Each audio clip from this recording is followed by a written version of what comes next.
செயல்பட்ட ஒரு பொய்யான அறிக்கையை வெளியிட்டிருக்கார். உண்மையிலேயே ஆட்சியில் இருப்பது யார் ஆட்சியில் இருக்கிறார்? திமுக தானே ஆட்சியில் இருக்குது. எங்க சத்தமா சொல்லுங்க. ஸ்டாலின் தானே முதலமைச்சர், துரைமுருகன் தானே அமைச்சர். இப்ப யார்கிட்ட அதிகாரம் இருக்குது? திமுக தான் அதிகாரம் இருக்குது. அவர்களுடைய கீழ்தான் அதிகாரிகள் இருக்கிறாங்க. மாவட்ட ஆட்சித்தலைவர், வருவாய்த்துறை அதிகாரிகள், ஆட்சி அதிகாரத்தில் இருக்கின்ற அந்த முதலமைச்சர் ஸ்டாலின் அவருடைய உத்தரவின் பேரில் இந்த இருக்கிற அறிக்கை விட்ட அமைச்சருடைய கட்டுப்பாட்டில் தான் இந்த அதிகாரிகள் செயல்பட்டு கொண்டிருக்கிறாங்க. ஆக வாக்காளர் சேர்த்தல் நீக்கல் பணி மாவட்ட ஆட்சித்தலைவருடைய அந்த அதிகாரத்துக்கு உட்பட்டது. அப்படி நாமளாம் ஆட்சி அதிகாரத்தில் இருக்கிறோம். நாம் எப்படி போலி வாக்காளர் சேர்த்த முடியும்? ஆக திராவிட முன்னேற்ற கழகம் எப்பொழுது பாரதிய ஜனதா கட்சியோட நம்ம கூட்டணி வச்சோமோ அப்பொழுது அவர்களுக்கு பயம் வந்து விட்டது. தேர்தலில் அடுத்த ஆண்டு நடைபெறுகின்ற சட்டமன்ற பொது தேர்தலில் அனைத்து இந்திய அண்ணா திராவிட முன்னேற்ற கழகம் பாரதிய ஜனதா கூட்டணி அமைத்தவுடன் அவர்கள் வெற்றி பெற முடியாது என்று எண்ணம் வந்து விட்டது. அதனால் தான் மடைமாற்றம் செய்வதற்காக இப்படிப்பட்ட அறிக்கை வெளியிட்டிருக்கிறார். திரு துரைமுருகன் அவர்களே, சிந்தித்து பார்க்க வேண்டும். ஆட்சி அதிகாரம் உங்கள் கையில் இருக்கின்றது. நீங்கள் தான் போலி வாக்காளரை சேர்ப்பதற்கு துடித்துக் கொண்டிருக்கின்றீர்கள். இன்றைக்கு பார்த்தீங்கன்னா சென்னை மாநகராட்சியில் இது ஆதாரத்தோட பேசுறேன். உண்மையிலேயே தில்லு திராணி தெம்பு இருந்தா இதற்கு துரைமுருகன் அவர்கள் பதில் சொல்ல வேணும். நான் அவர் வயதில் மூத்தவர், நாங்கள் மதிக்கிறோம். அதே வேளையில் தவறான அவதூறான கருத்துக்களை வெளியிட்டால் கண்டிப்போம் என்பதையும் நேரத்தில் தெரிவிக்கிறோம். நீங்க பாத்தீங்கன்னா இது என்ன தொகுதி?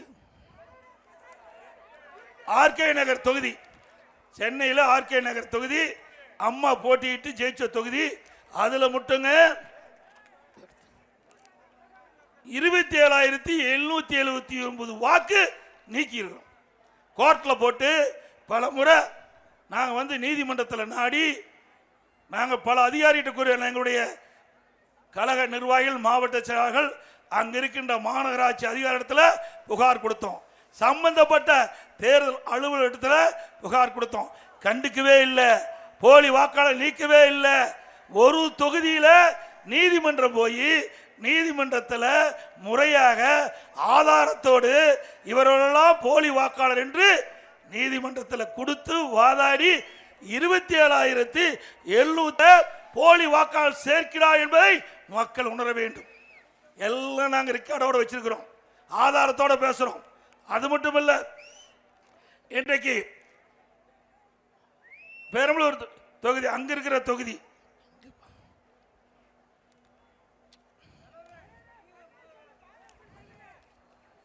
இரண்டாவது, அங்கே எங்க தொகுதி பேருங்க என்ன தொகுதி?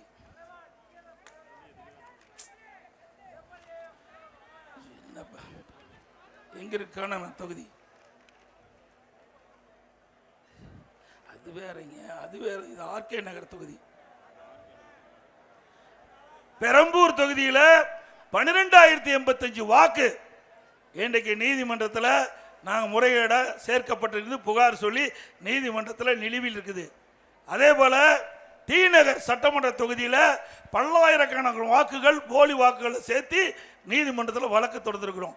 சென்னை மாநகராட்சி முழுவதும் திமுக வெற்றி பெறுவது போலி வாக்காளரால் வெற்றி பெறுவது. இது உண்மைதானே? இது ரெக்கார்டோட கொடுக்கிறோம். இது ஆதாரபூர்வமா நீதிமன்றத்தின் மூலம் வழக்கு தொடர்ந்து நீதிமன்ற உத்தரவின் பேரிலே சம்பந்தப்பட்ட அதிகாரிகள் வீடு வீடா போய் போலி வாக்காளரை நாங்கள் கொடுக்கப்பட்ட அந்த புகாரின் அடிப்படையில், நாங்கள் கொடுக்கப்பட்ட ஆதாரத்தின் அடிப்படையில் வீடு வீடா சென்று போலி வாக்காளர்கள் இன்றைக்கு பெரம்பூர்லையும் இன்றைக்கு ஆர்கே நகர்லையும் இன்றைக்கு நீக்கப்படுகிற சூழ்நிலை வந்திருக்குது. பெரம்பூரில் வழக்கு நிலுவையில் இருக்குது.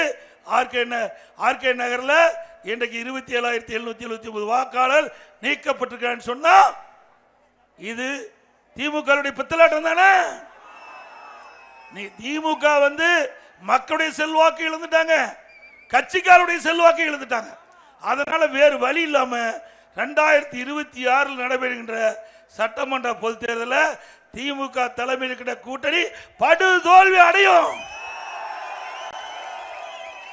அதற்காகத்தான் இப்படி செய்தி வெளியிட்டு இருக்கிறாங்க. இப்படி ஒரு தவறான செய்தியை இன்றைக்கு இருக்கிற அமைச்சர்கள் வெளியிட்டுக் கொண்டிருக்கிறாங்க. உண்மை நிலை, ஆட்சி அதிகாரத்தில் இருப்பது திராவிட முன்னேற்ற கழகம். அவர்கள்தான் இந்த போலி வாக்காளர்களை சேர்ப்பதிலே மும்முரமா இருக்கிறாங்க.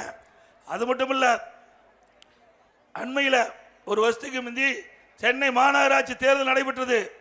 அந்த சென்னை மாநகராட்சி தேர்தலில் கள்ள ஓட்டு போட முயன்ற ஒருவரை துரத்தி போய் எங்களுடைய முன்னாள் அமைச்சர் கழக அமைப்புச்சார் திரு ஜெயக்குமார் அவர்கள் பிடித்து காவலத்தில் ஒப்படைச்சோம்.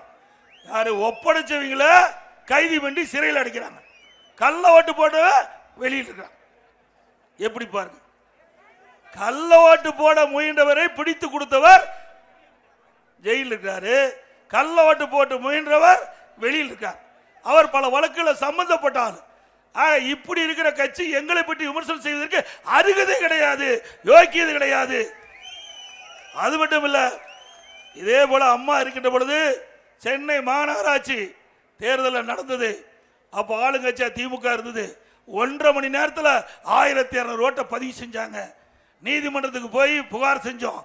அதனால நீதிமன்றம் விசாரிச்சு இப்படி 1.5 மணி நேரத்தில் எப்படி 1200 ஓட்டு பதிவாகும் என்று விசாரிக்கப்பட்டு, அப்பொழுது இந்த முறைகேடாக சென்னை மாநகரத்திலே நடைபெற்ற அந்த மாநகராட்சி பல டிவிஷன்ல இருக்கின்ற அந்த வாக்குச்சாவடிகள் முறைகேடாக நடைபெற்றதெல்லாம் ரத்து செஞ்சாங்க. இதெல்லாம் திமுக வரலாறு. அது மட்டும் இல்ல, ஒரு ஆட்சியில் இருக்கின்ற திராவிட முன்னேற்றங்கள் ஆட்சியில் இருக்கின்ற போது கூட்டுறவு சங்க தேர்தல் நடந்தாங்க. கூட்டுறவு சங்க தேர்தல் நடைபெற்றது. அந்த கூட்டுறவு சங்க தேர்தலில் முறைகேடாக நடைபெற்றது என்று பல இடத்துல புகார் வந்ததின் எதிர்வழியாக திமுகவே தேர்தல் நடத்தி இவர்களெல்லாம் வெற்றி பெற்றார்கள் என்று அறிவிக்கப்பட்ட பிறகு அந்த அரசாங்கமே, திமுக அரசாங்கமே அந்த கூட்டுறவு தேர்தல் முறைகேடாக நடைபெற்றது என்று ரத்து செய்தது. அப்படின்னா இவர்கள் எங்களை பேச்சு பேசுவதற்கு அருகதை இருக்குதா?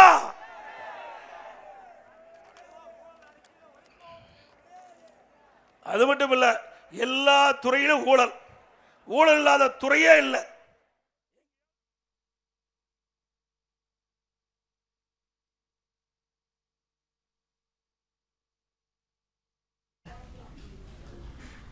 அதிமுக பொதுச் செயலாளர் எடப்பாடி பழனிசாமி மேற்கொண்டு வரும் மக்களை காப்போம் தமிழகத்தை மீட்போம் சுற்றுப்பயணம்